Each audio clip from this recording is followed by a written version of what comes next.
Msanii wa nyimbo za Injili kutoka Mpejini Kenya, Alex Apoko almaarufu kama Ringtone, amejikuta mashakani baada ya mwanadada Bridget Acheng kumshutumu Ringtone kwamba alishawahi kumbaka.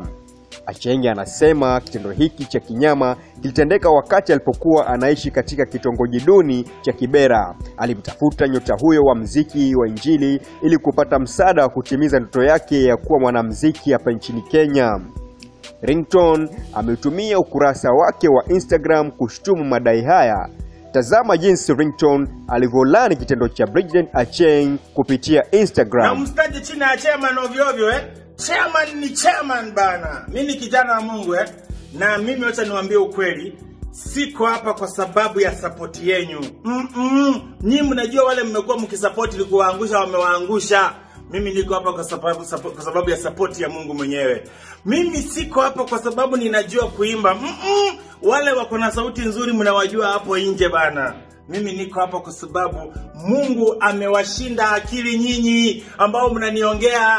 Mungu amewashinda akili nyinyi wale mnanichukia.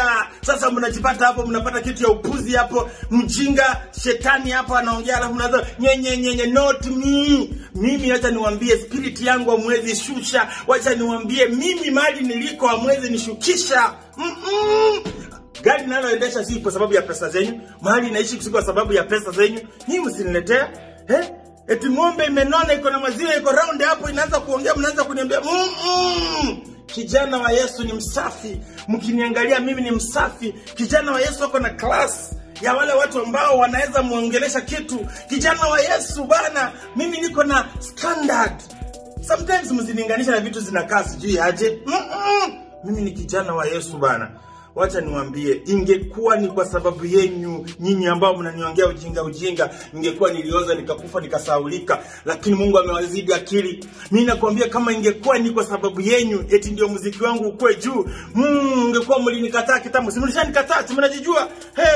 Mungu amewazidi akili wajinga nyinyi. Mungu akawazidi akili. Niko hapa, Mungu kawazidi akili masjinga nyinyi karare. Kesho uamke kwa shida yako. Kesho uamke bana ukiwa unaishi kwa bedsitter yako. Kesho uamke bwana ukiwa una stima. Kesho kaamke bwana blanketi yako imeraruka. Kesho kaamke bwana kiatu yako ni mbaya. Kesho kaamke bwana uko na tatizo na mshwari na mkopa na kitu yote. Mimi niache maisha yangu, niko na Mungu wangu. Ujinga mnaoongea hamuniguzi. Niko na Yesu, hamuniguzi. Niko na Baba. Nikiripotia SNS kutoka nchini Kenya, niite Changes Nzai.